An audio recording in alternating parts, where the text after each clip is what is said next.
पहले से कोई ऐसे वार्निंग नहीं थे, कुछ ऐसा इंडिकेशन नहीं था कि एग्ज़ाम कैंसिल होने वाला है। This is very wrong to our part. अभी कल रात को 10 बजे हमको पता चलता है जो आज नीट पोस्टपोन हो गया। सडनली एक रात पहले इन्होंने कैंसिल कर दिया, उसी की वजह से सब कुछ मेस्ड अप है। कुछ पता नहीं चल रहा है किसी को क्या करना है क्या नहीं करना है। मैं कलाहांडी से 600 किलोमीटर जर्नी करके यहाँ पे आई हूँ। फर्स्ट उन्होंने मार्च में पेपर रखा, फिर उन्होंने पोस्टपोन किया जुलाई में, फिर उन्होंने प्रीपोन किया जून में, और अभी 12 आवर्स पहले वो लोग बोलते हैं फिर पोस्टपोन कर दिए। तो ये बेसिकली एजेंसी की बिल्कुल ही इनकॉम्पिटेंसी है, और मेरे हिसाब से ये लोग अपना काम ठीक से कर नहीं पा रहे। This is very wrong for us and government is doing very wrong thing. मतलब अगर कुछ भी चीज़ है तो आप एटलीस्ट 24 आवर्स पहले हमको इन्फॉर्म कर सकते थे सेम चीज़। ये कर क्या रहे हैं एक्चुअली, ये कर क्या रहे हैं, इनको कुछ समझ में ही नहीं आ रहा। कभी भी पोस्टपोन कर देते हैं, कभी भी प्रीपोन कर देते हैं, कभी भी कैंसिल कर देते हैं। मैं नीट पीजी के लिए तैयारी कर रहा था, पिछले 1 साल से गौतम नगर में था, और कल रात को मुझे भी पता चला अचानक से कि नीट पीजी का एग्ज़ाम कैंसिल हो चुका है। कोई पहले से कोई ऐसे वार्निंग नहीं थे, कुछ ऐसा इंडिकेशन नहीं था कि एग्ज़ाम कैंसिल होने वाला है। डेट्स हमेशा से आगे पीछे होते रहे हैं, पर ये सडनली एक रात पहले इन्होंने कैंसिल कर दिया, उसी की वजह से सब कुछ मेस्ड अप है। कुछ पता नहीं चल रहा है किसी को क्या करना है क्या नहीं करना है। सेंटर मेरा था गाज़ियाबाद में, तो उसके हिसाब से ही मैं तैयार था, क्योंकि गाज़ियाबाद जाने में सुबह जल्दी निकलना पड़ेगा, तो उसके हिसाब से हम सब प्रिपेयर्ड थे। बट अचानक से ऐसे एग्ज़ाम कैंसिल कर दिया, और तीसरी बार एक ही एग्ज़ाम आप साल में 3 बार डेट चेंज करते हैं, बिल्कुल ही समझ के परे है ये। पहले 3 मार्च को, फिर 7 जुलाई को पोस्टपोन होना समझ में आता है। इन्होंने एक बार प्रीपोन्ड भी किया था 7 जुलाई की डेट देके, और एग्ज़ाम 15 दिन पहले कराने की बात की थी 23 जून को, और अब 23 जून को भी ये लोग करवा नहीं पा रहे। तो ये बेसिकली एजेंसी की बिल्कुल ही इनकॉम्पिटेंसी है, और मेरे हिसाब से ये लोग अपना काम ठीक से कर नहीं पा रहे। तो अभी टाइम भी वेस्ट हो रहा है, क्योंकि अभी काफ़ी महीने निकल गए, मार्च में था। क्या स्थिति रहती अगर टाइम से एग्ज़ाम हो जाता? जी एग्जैक्टली, अगर जैसे कि एग्ज़ाम अगर 3 मार्च को हो गया होता, इससे पहले ये एग्ज़ाम एक्चुअली जनवरी में हुआ करता था, तो बच्चों के पास 6 महीने होते थे प्लान करने के लिए कि आगे क्या करना है। और अगर ये एग्ज़ाम 3 मार्च को हो गया होता तो अभी तक बच्चों को कॉलेज मिल चुके होते, उन्होंने अपना सेशन शुरू कर दिया होता। अब होता क्या है कि जैसे अभी एग्ज़ाम अगर मान लो कि इन्होंने अभी एग्ज़ाम पोस्टपोन कर दिया, अब ये अक्टूबर में कराए, नवंबर में कराए, जब भी कराए, तो उसके बाद जो आपका कोर्स का ड्यूरेशन है ना, वो फिक्स है 3 साल का। तो अगर आप जैसे नवंबर में एग्ज़ाम होगा, मेरा एडमिशन अगर जनवरी में होगा, तो उसके बाद मुझे 3 साल अपने देने ही हैं। ऐसा नहीं है कि मेरा एग्ज़ाम सितंबर में, अगर मैं अभी जुलाई में एडमिशन ले लेता तो मेरा कोर्स भी पहले ख़त्म हो जाता, मैं जल्दी अपनी प्रैक्टिस शुरू कर सकता था। अब जितना जल्द लेट कोर्स ख़त्म होगा, उतना ही लेट कोर्स ख़त्म होगा, तो सारा कुछ बिगड़ जाता है। मेडिकल की फील्ड में ऑलरेडी काफ़ी साल पहले यूजी करना है, नीट के लिए प्रिपेयर करना है, फिर पीजी के लिए प्रिपेयर करना है।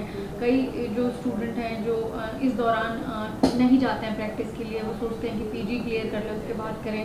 तो इस सिचुएशन पर क्या कहेंगे कि मेडिकल लाइन में कहीं ना कहीं जो इस तरीके की चीज़ें हो रही हैं, लोगों का इंटरेस्ट कम होगा स्टूडेंट्स का, या कोई ना कोई संशय की स्थिति रहेगी उनके मन में? जी, इंटरेस्ट तो ज़रूर कम होगा। पहले भी जब भी हम भी नीट यूजी की तैयारी कर रहे थे, जब हम एमबीबीएस के लिए तैयारी कर रहे थे, तब हमारे मन में भी था कि ये जो फील्ड है, ये जो लाइन है, इसमें टाइम बहुत लगता है, अनसर्टेनिटीज़ बहुत है, आगे जाके क्या होगा कुछ नहीं पता। बट जिस हिसाब से ये लोग कर रहे हैं कि नीट यूजी के साथ इन्होंने ऐसा किया, वहाँ पे चलो नीट पीजी में तो एक बार के लिए मैच्योर होते हैं, लोगों की एज होती है 24-25, बट नीट यूजी में 17 साल 18 साल के बच्चे होते हैं, कोटा में जाते हैं, सुसाइड भी करते हैं इस एग्ज़ाम के लिए। तो किसी तरीके से ये जो ऊंचे पदों पे ये अधिकारी बैठे हुए हैं, किसी तरीके से ये लोग स्टूडेंट से डिस्कनेक्ट हो चुके हैं। इनको पता नहीं है कि स्टूडेंट्स एक्चुअली में फेस क्या कर रहे हैं ग्राउंड लेवल पे। उन्हें ये नहीं पता कि लोग अपने घर छोड़ के तैयारी कर रहे हैं। उन्हें ये नहीं पता कि आप ऑलरेडी एमबीबीएस होते हुए, डॉक्टर होते हुए आप घर से पैसे मंगा रहे हैं। उन्हें ये नहीं पता कि कोई हो सकता है कि किसी के घर पर कोई मेडिकल इमरजेंसी आई हुई हो, 1 हफ्ते पहले वो छोड़ के बैठा हो कि मुझे एग्ज़ाम देना है, तो एक बार के लिए मैं टाल देता हूँ।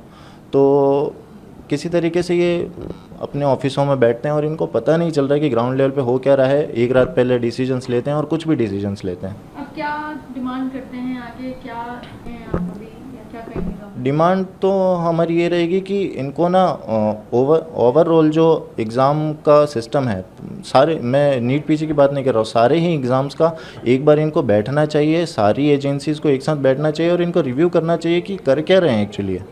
ये कर क्या रहे हैं, इनको कुछ समझ में ही नहीं आ रहा। कभी भी पोस्टपोन कर देते हैं, कभी भी प्रीपोन कर देते हैं, कभी भी कैंसिल कर देते हैं।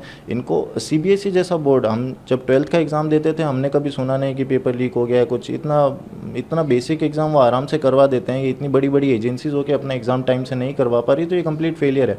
और साथ में ही जैसे नीट पीजी के साथ में ही एक एग्ज़ाम होता है एम्स, जो कि एम्स कंडक्ट करवाता है, एम्स दिल्ली, एम्स में एडमिशन के लिए, तो वो हमेशा परफेक्ट टाइम से होता है। वो लोग करवा पा रहे हैं, आप लोग नहीं करवा पा रहे, समझ में नहीं आ रहा है ज़रा भी। एक एजेंसी साथ में ही करवा रही है, कोविड होते हुए भी, जिस टाइम पे एक दिन में 1-1 लाख 2-2 लाख डेथ्स हो रही थी वर्ल्ड वाइड, उस टाइम पे भी उन्होंने एग्ज़ाम करवाया, बहुत अच्छे से करवाया, टाइम से करवाया। This is very wrong to our part. अभी कल रात को 10 बजे हमको पता चलता है जो आज नीट पोस्टपोन हो गया।